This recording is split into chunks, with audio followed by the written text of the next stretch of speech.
Hello student. तो आज के इस वीडियो लेक्चर में हम लोग देखेंगे अध्याय 12 वृत्तों से संबंधित क्षेत्रफल का ऑल फार्मूला। क्या हमने बोला दोस्तों? ऑल फार्मूला के बारे में हम लोग जानेंगे और हम संग ही संग ऑल डिफिनेशन के भी बारे में जानेंगे, यानी परिभाषा के बारे में कि भाई वृत्त क्या है ना, इसका फॉर्मूला क्या होगा, यानी इसका क्षेत्रफल क्या होगा, परिधि का सूत्र क्या होगा, इसमें व्यास जो आता है डी आता है, डी बराबर क्या होगा, त्रिज्या क्या होगा, त्रिज्या खंड क्या होगा, त्रिज्या खंड का सूत्र क्या होगा, वृत्त खंड क्या होगा, उसका सूत्र क्या होगा। अब त्रिज्या खंड में भी दो त्रिज्या खंड हो जाते हैं, दीर्घ त्रिज्या खंड, लघु त्रिज्या खंड, है ना। वृत्त खंड में भी आपका लघु वृत्त खंड हो जाता है, दीर्घ वृत्त खंड हो जाता है। समबाहु त्रिभुज का क्षेत्रफल क्या होता है, वर्ग का क्षेत्रफल क्या होता है, तमाम तरीके का जो फॉर्मूला है दोस्तों इस वीडियो में मैं आपका कवर कर दूंगा। और किसी भी प्रकार का प्रॉब्लम होगा तो आप हमें कमेंट में ज़रूर बताइएगा, मैं उसका सॉल्यूशन करके नेक्स्ट वीडियो में मैं प्रोवाइड कर दूंगा। लेकिन मैं कोशिश करूंगा कि इस वीडियो में पूरा का पूरा आपका प्रॉब्लम दूर कर दूं। सो आइए स्टार्ट करते हैं हम लोग कि सबसे पहले इसमें जानेंगे कि वृत्त क्या है ना। तो यहाँ पे देखिए, ये सबसे पहले मैं यहाँ पर रफ साइड में मैं पहले आपको समझा देता हूँ, उसके बाद ले चलूँगा सीधे डिफिनेशन पे, है ना। जैसे मान लीजिए कि ये कोई हमारा एक बिंदु है, ये कोई एक पॉइंट है जिसे हम लोग कह सकते हैं कि निश्चित बिंदु कह सकते हैं। क्या कहेंगे हम लोग? फिक्स पॉइंट या निश्चित बिंदु।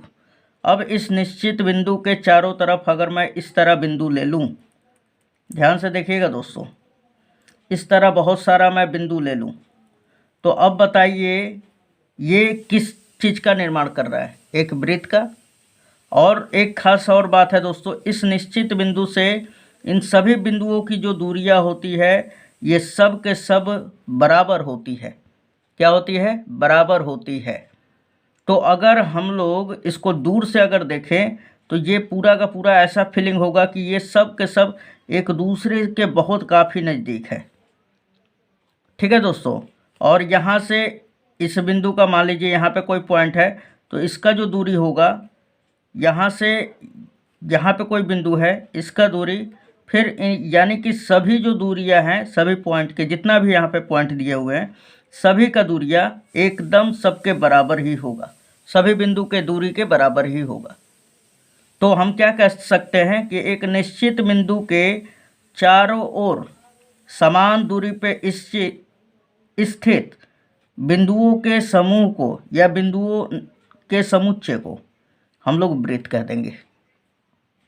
क्या बोलेंगे दोस्तों?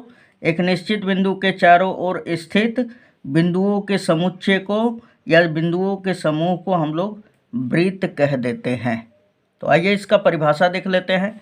और हाँ, वृत्त का जो क्षेत्रफल होता है दोस्तों वो पाई आर स्क्वायर होता है।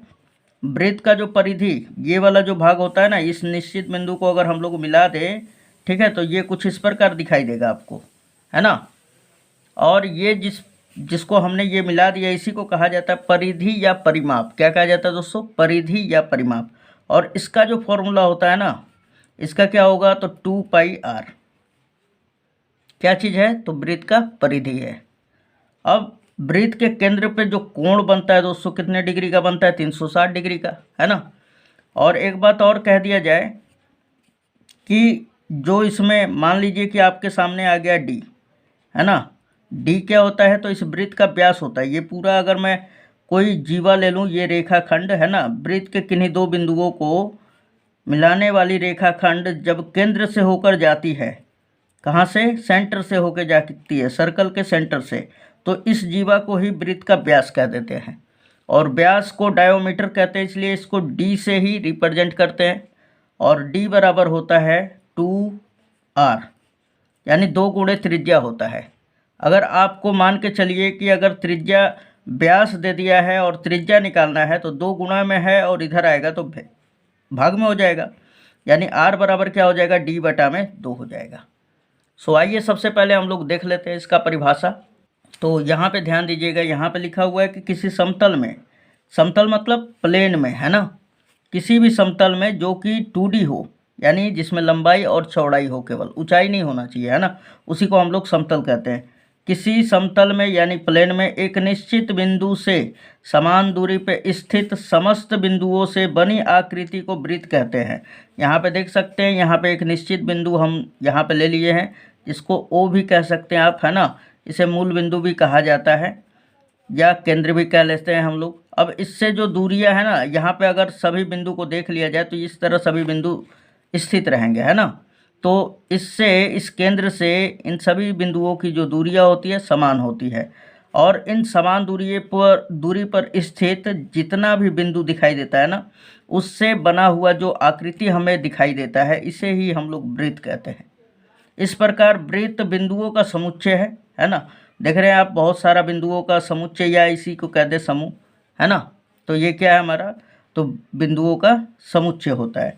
अब यहाँ पे ध्यान दीजिएगा दोस्तों, वही हमने समझाया, वृत्त का परिधि बराबर होता है 2πr, राइट। ये r है, जहाँ r क्या होता है, तो इस वृत्त की त्रिज्या होती है। क्या होती है, त्रिज्या। ये समान दूरी को ही r से डिनोट करते हैं, रेडियस कहते हैं, या इसी को त्रिज्या कह दिया जाता है। उसके बाद वृत्त का क्षेत्रफल πr² होता है, ठीक। पाई में अगर इसके त्रिज्या का वर्ग करके गुणा कर दिया जाए तो इसका क्षेत्रफल निकल जाता है। जहाँ r बराबर त्रिज्या है, d बराबर क्या होगा, व्यास, और पाई का जो मान होता है दोस्तों 22/7 या 3.14 भी होता है। जब कहेगा क्वेश्चन में तभी यूज करना है, राइट। अब d बराबर व्यास बराबर क्या होता है, तो ये त्रिज्या का 2 गुने के बराबर होता है। अब आपको अगर r निकालना है तो 2 गुणा में और इधर आएगा तो भाग में, सो r बराबर d/2 हो जाएगा। ठीक है दोस्तों, तो उम्मीद है ये पूरा का पूरा समझ में आ गया होगा। अब चलिए नेक्स्ट पे चलते हैं हम लोग, है ना। यहाँ पे अब देखेंगे दोस्तों त्रिज्या खंड, जिसे हम लोग सेक्टर कहते हैं, राइट। अब त्रिज्या खंड के बारे में समझते हैं कि त्रिज्या खंड क्या है। तो यहाँ पे जैसे कि शब्द में ही इसका आंसर रखा हुआ है त्रिज्या, तो यहाँ पे सबसे पहले हम लोग ये एक वृत्त ले लेंगे, है ना, एक सर्कल, और इसमें 2 त्रिज्याएँ बना लेते हैं हम लोग। ये हमारा एक त्रिज्या हो गया, ठीक है, इसको r से डिनोट कर सकते हैं आप, और ये हमारा एक दूसरी त्रिज्या हो गया, ये मान लेते हैं हमारा ये इधर हो गया, ठीक है, ये हमारा दूसरी त्रिज्या हो गया, इसको भी r से डिनोट कर सकते हैं। तो 2 त्रिज्या हो गया दोस्तों, ठीक। और ये कहलाता है ना चाप।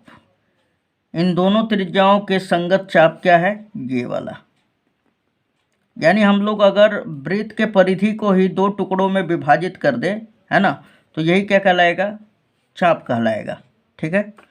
तो इसका परिभाषा आ जाता है त्रिज्या खंड का, 2 त्रिज्याओं, यदि किसी वृत्त के 2 त्रिज्याओं तथा संगत चाप के द्वारा जो क्षेत्र घिरा होता है, उसी क्षेत्र को हम लोग त्रिज्या खंड कह देते हैं। या फिर से ध्यान दीजिएगा, किसी वृत्त के 2 त्रिज्याओं तथा उसके संगत चाप, किसी वृत्त के 2 त्रिज्याओं तथा उसके संगत चाप से घिरी क्षेत्र को, ये आप देख रहे हैं आप, इस घिरी क्षेत्र को ही क्या कह देते हैं हम लोग, त्रिज्या खंड कह देते हैं। क्या कह देते हैं हम लोग, त्रिज्या खंड, राइट, त्रिज्या खंड कह देते हैं। और इन दोनों के बीच का जो कोण होगा, मैं मान लिया कि ये जो त्रिज्या होगा, ये दोनों त्रिज्या मैं मान लिया कि कुछ थीटा कोण बना रहा होगा। क्या बना रहा होगा, थीटा कोण, है ना। तो थीटा कोण बना रहा होगा। तो अब इस क्षेत्र का भाग क्षेत्रफल कैसे निकालें हम लोग, तो इस क्षेत्रफल का फॉर्मूला होता है त्रिज्याखंड का क्षेत्रफल थीटा और बटा में 360, ठीक है। अब ये 360 कहाँ से आया, यानी कि अगर देखा जाए तो ये पूरा कोण कितना बनेगा, 360 डिग्री का, है ना। लेकिन मेरे को बात करना है 360 में से केवल थीटा डिग्री का। यहाँ पे थीटा का मतलब आपको 30 डिग्री भी दे सकता है, 50 डिग्री भी दे सकता है, 60 डिग्री भी दे सकता है, कुछ भी दे सकता है ना, लेकिन 360 डिग्री से कम ही देगा, राइट। तो हम क्या करेंगे यहाँ पर कि 360 में से थीटा के द्वारा क्षेत्रफल जितना घेरा जा रहा है उसका क्षेत्रफल हमें निकालना है। और ये क्षेत्रफल किसका है, इस वृत्त का ही तो है। तो यानी कि 360 में से थीटा कोण द्वारा जो बना हुआ क्षेत्र है उसका क्षेत्रफल निकालना है। और किसका क्षेत्रफल है, तो वृत्त का क्षेत्रफल है, यानी πr² के। तो यानी त्रिज्याखंड का क्षेत्रफल क्या हो जाएगा दोस्तों, थीटा बटा में 360 गुणे πr²। अब बात उठता है कि ये 2 त्रिज्याएं हैं दोस्तों, ध्यान से देख रहे हैं ना आप, ये दो त्रिज्याएं हैं, तो ये भी तो आपका संगत चाप है, ये बड़ा वाला, ये वाला भी संगत चाप है। क्यों? क्योंकि ये भी दो पॉइंट पे तो काट रहा है, दोनों त्रिज्याएं। तो कहने का मतलब है कि ये भी हमारा संगत चाप हो गया। और ये परिभाषा के अकॉर्डिंग तो ये हो गया कि दो त्रिज्याएं तथा इसके संगत चाप से घिरा जो क्षेत्रफल होता है उसे त्रिज्याखंड कहते हैं। लेकिन ये कौन सा त्रिज्याखंड हुआ? तो ये छोटा है, तो इसे कहते हैं लघु त्रिज्याखंड। क्या कहते हैं दोस्तों? लघु त्रिज्याखंड भी कह देते हैं। अगर त्रिज्याखंड कहेगा तो आपको यही फॉर्मूला लगाना है और इसी क्षेत्र को समझना है। लेकिन वही लघु त्रिज्याखंड भी कह दे रहा है तो भी आपको यही फॉलो करना है। आपको इसमें थोड़ा सा भी प्रॉब्लम में नहीं पड़ना है कि क्या होगा, है ना। तो लघु त्रिज्याखंड या त्रिज्याखंड का जो क्षेत्रफल होगा यही होगा, और इसका सूत्र क्या होगा? थीटा बटा में 360 पाई आर स्क्वायर। अब दीर्घ त्रिज्याखंड का मैं बात करूं तो दीर्घ त्रिज्याखंड का क्षेत्रफल कितना दूर में निकालना है? तो हमें तो क्या कितना में निकालना है? ये पूरा का पूरा एक राउंड मारेगा तो 360, लेकिन थीटा को छोड़कर, तो 360 में से जब थीटा घटा देंगे तो ये कितना बचेगा? अब ये वाला कोण कितना बचेगा? तो 360 माइनस थीटा। क्यों? क्योंकि मेरे को इतना ही द्वारा बनाया हुआ कोण के द्वारा जितना घिरा क्षेत्र है उसी का क्षेत्रफल निकालना है ना। और कितने में से? तो 360 में से। 360 में से हमें कितने का निकालना है क्षेत्रफल? 360 माइनस थीटा का। यहाँ पे लिखेंगे 360 माइनस थीटा। और ये किसका क्षेत्रफल है? तो ये त्रिज्याखंड का ही क्षेत्रफल है, यानी इस वृत्त का ही क्षेत्रफल है ना। त्रिज्याखंड का नहीं, इस वृत्त का ही क्षेत्रफल है। तो यह इंटू लगा देंगे यहाँ पे पाई आर स्क्वायर। तो अब बात उठ रहा है कि सर ये भी त्रिज्याखंड का है और ये भी, तो ये कैसे पता चलेगा? ये वाला कहलाएगा हमारा दीर्घ त्रिज्याखंड। क्या कहलाएगा दोस्तों? दीर्घ त्रिज्याखंड। त्रिज्याखंड। और जब भी आपको बोलेगा ना कि दीर्घ त्रिज्याखंड का सूत्र क्षेत्रफल ज्ञात कीजिए, तो यहाँ पे दीर्घ जरूर लगाएगा ये, अगर बड़ा वाला क्षेत्रफल का निकालेगा तो। अगर आपको खाली केवल त्रिज्याखंड कहता है तो आप इस फॉर्मूला का यूज करेंगे, यानी थीटा बटा में 360 इंटू पाई आर स्क्वायर। अगर दीर्घ त्रिज्याखंड कहा तो 360 माइनस थीटा बटा में 360। अब ये वाला छोटा वाला क्षेत्रफल है, इसलिए इसे छोटे को लघु भी कहा जाता है, इसलिए इसे लघु त्रिज्याखंड भी कह देंगे या त्रिज्याखंड कहेंगे। उसके बाद ये बड़ा वाला क्षेत्रफल है तो इसको कहेंगे दीर्घ त्रिज्याखंड, है ना। दीर्घ मतलब बड़ा होता है। तो आइए अब इसको भी देख लेते हैं हम लोग। तो इसका फॉर्मूला देख लेंगे, इसका देख लेते हैं डेफिनेशन कि किसी वृत्त में दो त्रिज्याओं एवं उनके संगत चाप। यहाँ पे देखिए ये हमारा वृत्त हो गया दोस्तों, और इस वृत्त में दो त्रिज्याएं हैं और इसके संगत चाप है, ठीक है। इसी को हम लोग चाप कहते हैं। से घिरे क्षेत्र को वृत्त का त्रिज्याखंड कहते हैं। अब इन दोनों त्रिज्याओं के द्वारा जो ये घिरा हुआ क्षेत्र है इसे को क्या कह देंगे हम लोग? त्रिज्याखंड कह देंगे, ठीक। और ये त्रिज्याखंड को क्या कहेंगे हम लोग? इसे हम लोग त्रिज्याखंड या लघु त्रिज्याखंड भी कहेंगे। क्या कहेंगे? लघु त्रिज्याखंड।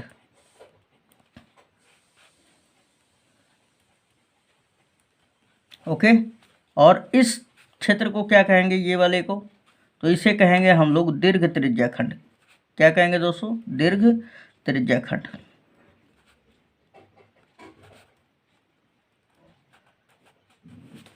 तो आपको ये क्लियर हो गया होगा, ठीक है। अब यहाँ पे देख लीजिए इसका फॉर्मूला, तो हमने यहाँ पे लिख दिया है त्रिज्याखंड का क्षेत्रफल या लघु त्रिज्याखंड का क्षेत्रफल। इसी तरह आपको कॉपी पे लिखना है दोस्तों, थीटा बटा में 360 इंटू पाई आर स्क्वायर। ये कैसे होगा, क्यों होगा, ये हमने बता चुका है, ठीक है।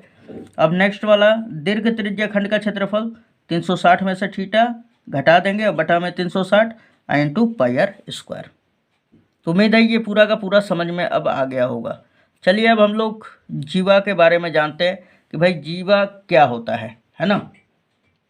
तो यहाँ पे दोस्तों सबसे पहले अब जीवा पढ़ेंगे, जिसे हम लोग कॉर्ड कहते हैं, ठीक है। CORD होगा, यहाँ पे मिस्टेक हो गया थोड़ा सा इसको टाइपिंग करने में। और जीवा क्या है सबसे पहले ये हम लोग जान लेते हैं, ठीक है। तो ये आपके सामने एक वृत्त पड़ा हुआ है, यहाँ पे देख लीजिए आप, ये हमारा एक वृत्त है और इसके कहीं भी दो बिंदु ले लेते हैं हम लोग।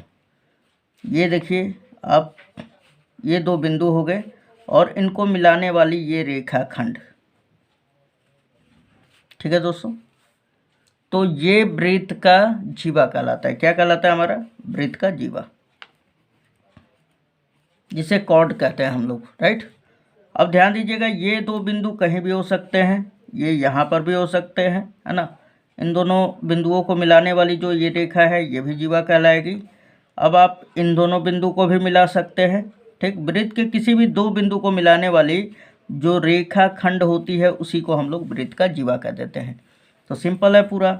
ये देखिए, किसी वृत्त के दो बिंदुओं को मिलाने वाली रेखा खंड को वृत्त का जीवा कहते हैं। ये अब आप फिगर यहाँ पे बना सकते हैं दोस्तों, ठीक है। तो ये इस प्रकार आप उतार लीजिएगा। ओके, चलिए नेक्स्ट देख लेते हैं हम लोग। यहाँ पे देखेंगे अब छेदक। छेदक क्या होता है ना, जिसे हम लोग सेकेंड कहते हैं। तो वृत्त ये है हमारा, और इस वृत्त का केंद्र जो है ओ है दोस्तों। अगर हम लोग कोई रेखा खींचें और वो रेखा इस वृत्त को दो बिंदुओं पर प्रतिच्छेद करे, ठीक है, तो इस रेखा को हम लोग छेदक रेखा कहते हैं, यानी सेकंड लाइन कहते हैं, ठीक है। यहाँ पे आप लिख लीजिएगा छेदक रेखा, है ना, सेकंड लाइन। तो ये जो रेखा होता है इस वृत्त को दो बिंदुओं पर प्रतिच्छेद करता है या काट देता है, इस रेखा को ये हम लोग छेदक रेखा कहते हैं, राइट। ये देखिए क्या लिखा हुआ है, तो वृत्त के दो बिंदुओं को प्रतिच्छेद करने वाली रेखा को छेदक रेखा कहते हैं। दिखाई दे रहा है, एकदम सिंपल है और ये समझ में भी आ जाएगा। चलिए अब देखते हैं हम लोग कि चाप क्या होता है दोस्तों। अब बात करते हैं दोस्तों चाप का, जिसे हम लोग आर्क कहते हैं, राइट। अब जैसे कि अगर इसको समझना है, और इसमें क्लास 10th पे फॉर्मूला भी आता है ना, तो ध्यान से इसको देखिएगा। ये मान लीजिए कि कोई वृत्त है, ठीक, और ये इसका केंद्र है जिसे हम लोग ओ नाम दे सकते हैं, है ना। और ये वाला जो होता है, ये आप देख रहे हैं आप, जिस पे मैं अपना पेन घुमा रहा हूँ, इसे हम लोग वृत्त का परिधि कहते हैं, ये तो जानते होंगे आप। इसके दो लगातार हम लोग खंड कर दें इस परिधि का, ठीक है। दो हमने खंड कर दिया, और जब दो खंड करते हैं तो इसको मिला लेते हैं, दोनों वृत्तों को, अरे दोनों त्रिज्याओं को, यानी ये दोनों वृत्तों से, इस वृत्त के दोनों बिंदुओं से हम लोग दो त्रिज्याएं खींच लेते हैं। ये आप देख रहे हैं, खींच लिया हमने। और मान लिया कि इसकी जो त्रिज्या है वो आर है, स्मॉल आर है, ये भी स्मॉल आर है।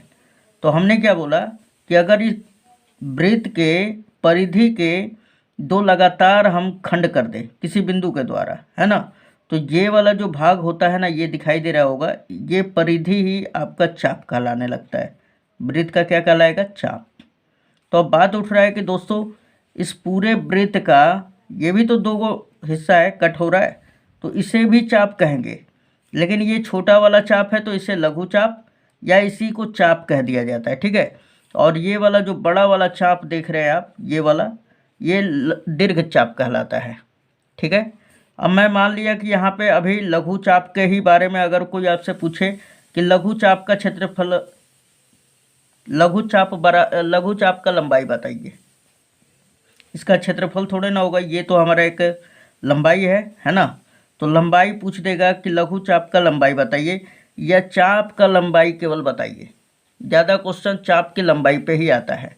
तो चाप का लंबाई क्या होगा? मैं मान लिया कि इस चाप के द्वारा इस केंद्र पर थीटा कोण अंतरित हो रहा होगा, और इस वृत्त की जो त्रिज्या है वो स्मॉल आर होगा, ठीक है। तो इस चाप का लंबाई क्या होगा? इस चाप का लंबाई क्या होगा दोस्तों? तो चाप का लंबाई क्या होगा?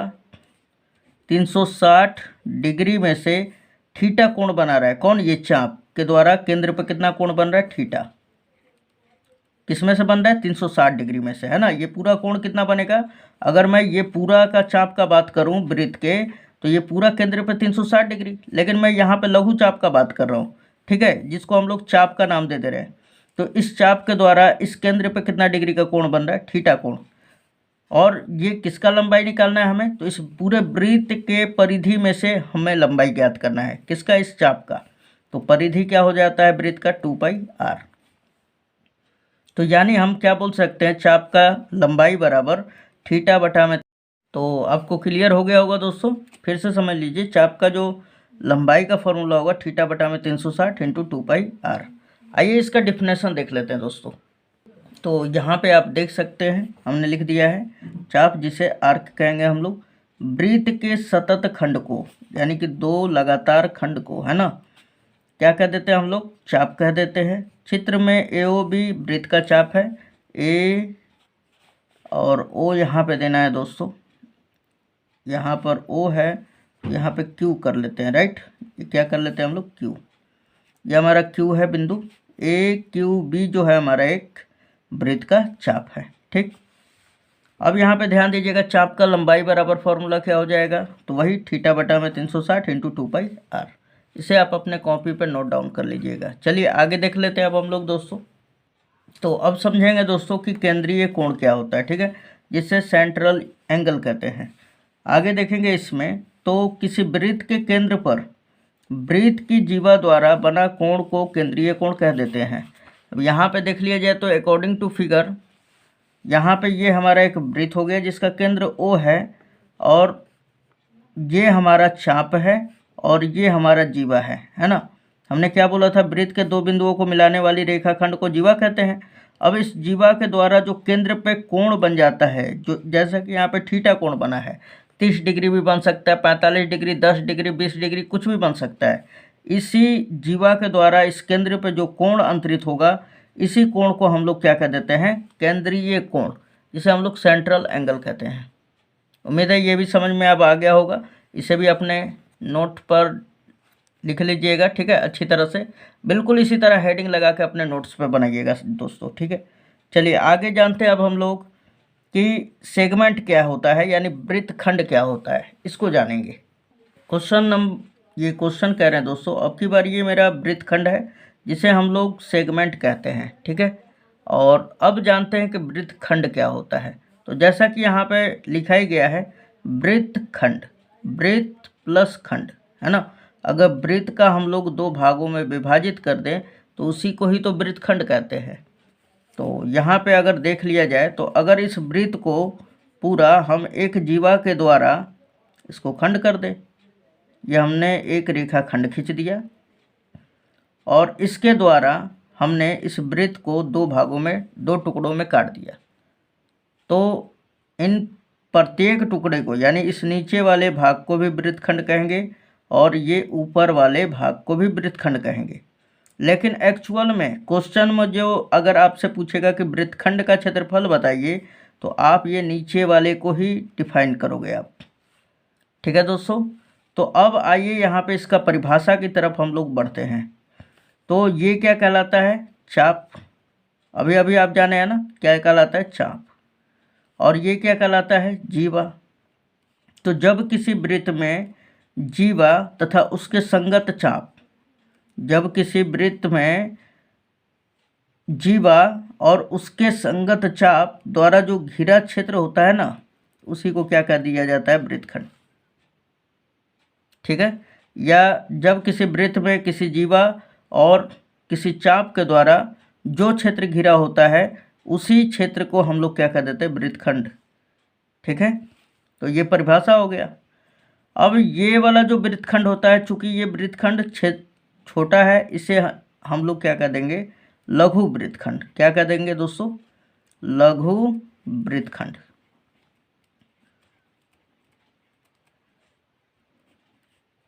ठीक है। और ये चूंकि ये वाला वृत्तखंड जो है बड़ा है, तो इसे कह देते हैं हम लोग दीर्घ वृत्तखंड, दीर्घ वृत्तखंड। ओके दोस्तों, और मान लेता हूं मैं यहाँ पर, अब बात उठता है इसी लघु वृत्तखंड को ही। अब देखिए, अगर आपको बोलेगा दीर्घ वृत्तखंड का क्षेत्रफल बताइए, तो आपको ये दे दे, यहाँ पे बोलेगा कि दीर्घ वृत्तखंड, लेकिन लघु वृत्तखंड का जरूरी नहीं है कि लघु वृत्तखंड ही बोलेगा। ये डायरेक्ट बोल सकता है आपको क्या, वृत्तखंड का क्षेत्रफल बताइए, या इसी लघु वृत्तखंड को वृत्तखंड भी कह देता है। तो इस बात का आपको ख्याल रखना है दोस्तों। अगर वो वृत्तखंड कहेगा तो आपको समझ जाना है कि लघु वृत्तखंड को ही वृत्तखंड कहा जा रहा है। अब अगर देखा जाए यहाँ पर, तो मैंने बोला कि ये वृत्त का केंद्र है ना, और ये इसकी त्रिज्या है इस वृत्त का, इसे हम लोग आर से डिनोट कर लेते हैं। तो ये भी त्रिज्या होगा ना, ये हमारा त्रिज्या है और ये भी त्रिज्या है, और ये मान लिया कि वृत्त का केंद्र O है ना। तो अब ध्यान दीजिएगा, अब अगर मैं पूछूं आपसे कि इस वृत्त खंड का क्षेत्रफल क्या होगा, तो इस वृत्त खंड का क्षेत्रफल ज्ञात करने के लिए इसका कोई और फॉर्मूला नहीं है। सबसे पहले आपको इस पूरे त्रिज्या खंड का क्षेत्रफल निकालना पड़ेगा। क्या करना पड़ेगा दोस्तों, इस पूरे त्रिज्या खंड का क्षेत्रफल निकालना होगा। ये हम लिखते चल रहे हैं, त्रिज्या खंड का क्षेत्रफल हम लोग निकाल लेंगे, ठीक है। अब उसके बाद इस पूरे त्रिज्या खंड के क्षेत्रफल में से इस त्रिभुज का क्षेत्रफल घटा देंगे, तो क्या बच जाएगा हमारा, ये वृत्त खंड का क्षेत्रफल ही तो बच जाएगा, ये वाले भाग का ही। समझ में आया? फिर से समझा रहा हूँ, इस पूरे त्रिज्या खंड का क्षेत्रफल में से इस त्रिभुज का क्षेत्रफल घटा देंगे। अब ये दोस्तों अब बात उठता है कि इस त्रिभुज का, ये त्रिभुज कैसा होगा सर, तो ये त्रिभुज एक समकोण त्रिभुज भी हो सकता है या समबाहु त्रिभुज भी हो सकता है, यानी जैसा वो कहेगा वैसा ही आपको उसका क्षेत्रफल माइनस करना है। तो हम यहाँ पे केवल लघु वृत्त खंड का क्षेत्रफल या वृत्त खंड का क्षेत्रफल क्या बताएंगे, त्रिज्या खंड का क्षेत्रफल माइनस त्रिभुज का क्षेत्रफल, त्रिभुज का क्षेत्रफल बराबर क्या हो जाएगा, वृत्तखंड का क्षेत्रफल, ठीक है। अब अगर आपको दीर्घ वृत्तखंड का क्षेत्रफल निकालना है तो अब आप क्या कीजिए कि इस पूरे वृत्त के क्षेत्रफल में से इस लघु वृत्तखंड का क्षेत्रफल आप घटा दीजिए, यानी वृत्तखंड का क्षेत्रफल माइनस कर दीजिए। तो ये जितना भी बचेगा दोस्तों, ये सारा का सारा दीर्घ वृत्तखंड का क्षेत्रफल आ जाएगा। तो उम्मीद है ये आपको समझ में आ गया होगा। चलिए देख लेते हैं इसका परिभाषा वगैरह, है ना। तो यहाँ पे देखेंगे कि किसी वृत्त में जीवा और संगत चाप द्वारा, ये जीवा हो गया और इसके संगत चाप द्वारा घिरे क्षेत्र को वृत्तखंड कहते हैं, है ना। इस यानी जीवा और संगत चाप द्वारा जो घिरा हुआ क्षेत्र होता है, इस क्षेत्र को क्या कह देंगे हम लोग, वृत्तखंड कह देंगे, या इसको सेगमेंट कहा जाता है, ठीक है। तो इसको आप बना लेना है आपको, राइट। अब मैं ये त्रिज्या भी खींच लिया हूँ, इसका कोण थीटा रख दिया हमने नाम, है ना। तो यहाँ पे हमने लिख दिया दोस्तों कि वृत्तखंड का क्षेत्रफल या लघु वृत्तखंड का क्षेत्रफल, ये इसी तरह एकदम उतारिएगा, क्या हो जाएगा, बराबर त्रिज्या खंड का क्षेत्रफल और माइनस करना है आपको त्रिभुज का क्षेत्रफल। अब ये जो त्रिभुज का क्षेत्रफल होगा ना, ये कई प्रकार का हो सकता है, ठीक है। तो जैसा मर्जी करे वैसा आप यूज कीजिएगा।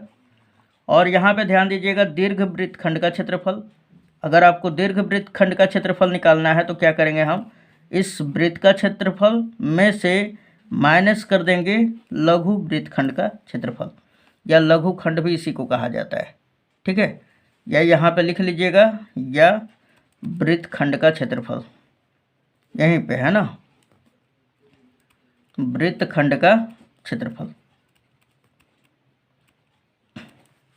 ठीक है दोस्तों।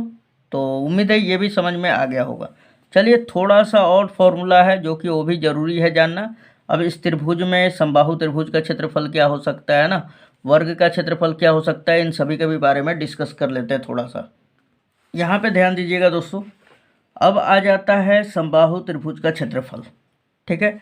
तो इसका क्षेत्रफल क्या होगा दोस्तों, √3/4 गुणे भुजा स्क्वायर, ठीक है। और ये बहुत ही मोस्ट इम्पोर्टेंट इस चैप्टर में, है ना, इस चैप्टर में ये मोस्ट इम्पोर्टेंट भूमिका आपका निभाएगा।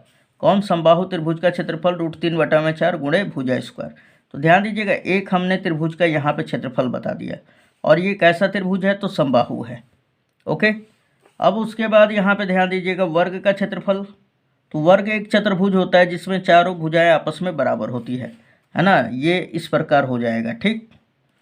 तो वर्ग का प्रत्येक कोण 90 डिग्री होता है, ध्यान में रखिएगा, ठीक ना, ये आएगा भी, तो मैं वहाँ पे बता रखा हूँ। अगर सभी वीडियो देखना है आपको तो डिस्क्रिप्शन में लिंक दिया हुआ है दोस्तों, वहाँ पर आप क्लिक करके, और इसके पूरे एक्सरसाइज वाइज पूरा हमने डाला है, एक 1.5 घंटे का, आप वहाँ से प्रिपरेशन कर सकते हैं, ठीक है। तो हमने क्या बताया, वर्ग वह चतुर्भुज है जिसकी चारों भुजाएं आपस में बराबर तथा प्रत्येक कोण 90 डिग्री होता है, इसे हम लोग चतुर्भुज कहते हैं। और चतुर्भुज का जो क्षेत्रफल होता है भुजा का वर्ग कर दिया जाता है। अब मान लीजिए कि कोई भी भुजा, मान लिया यहाँ पे 4 है तो 4 ये भी होगा, 4 ये भी होगा, ये भी होगा। क्यों? क्योंकि इसके चारों भुजाएं आपस में बराबर है। ओके, तो इसका एक कोई भुजा उठा के उसका वर्ग कर देंगे, यानी स्क्वायर कर देंगे, तो वर्ग का क्षेत्रफल आ जाएगा। चलिए नेक्स्ट पे चलते हैं। ये देखिए दूसरा त्रिभुज का क्षेत्रफल 1/2 गुणे आर स्क्वायर गुणे साइन थीटा। अब मान लीजिए कि कोई त्रिभुज है, जैसे वहीं पे मैंने बताया था, ठीक है, ये भी बहुत ज़्यादा यूज होगा।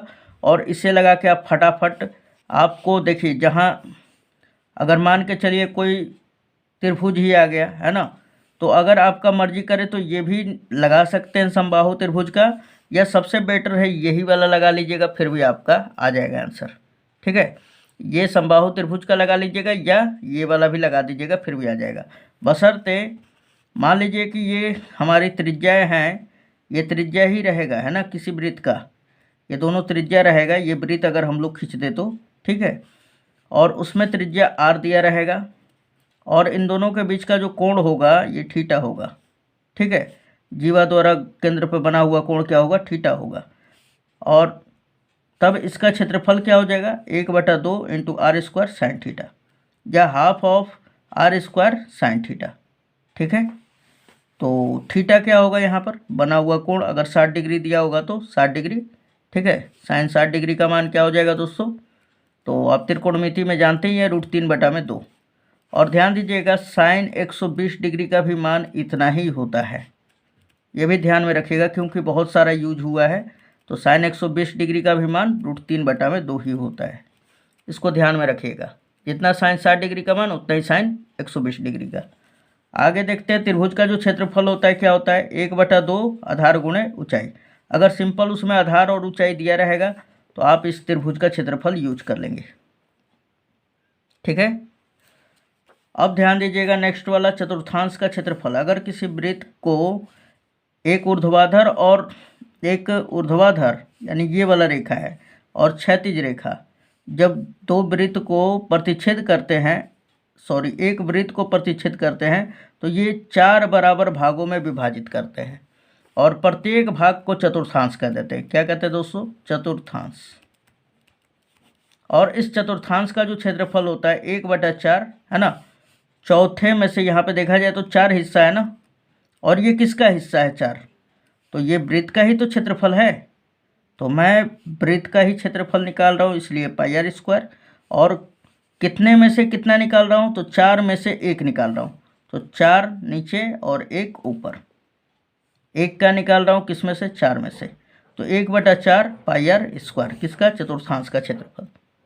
इसी के साथ दोस्तों मैं ये वीडियो एंड करता हूँ, और ये पूरा का पूरा फॉर्मूला क्लियर हो चुका है, और इसके अलावा आपको प्रॉब्लम होगा ही नहीं, है ना। आप पूरा एक्सरसाइज कर जाएंगे और किसी भी प्रकार का आपका समस्या नहीं आएगा, बशर्ते आपको क्वेश्चन का लैंग्वेज समझना होगा और उसे सॉल्व करना होगा। अगर आपका कोई फंस रहा है तो डिस्क्रिप्शन में दिया हुआ है लिंक, है ना, और वो आप वहाँ से क्लिक करके आप प्लेलिस्ट में जाके और पूरा क्रमवार वीडियो का आप अध्ययन कर सकते हैं। ठीक है, हर एक चैप्टर का डाला हुआ है। तो चलिए मिलते हैं नेक्स्ट वीडियो में। और दोस्तों अगर नए हैं हमारे चैनल पर तो सब्सक्राइब कर लीजिए, क्योंकि मैं बहुत ही काफ़ी यूट्यूब चैनल पर एक्टिव हूँ, जिससे रोज डेली आपको वीडियो मिल जाएगा। ठीक है, तो मिलते हैं नेक्स्ट वीडियो में। धन्यवाद दोस्तों।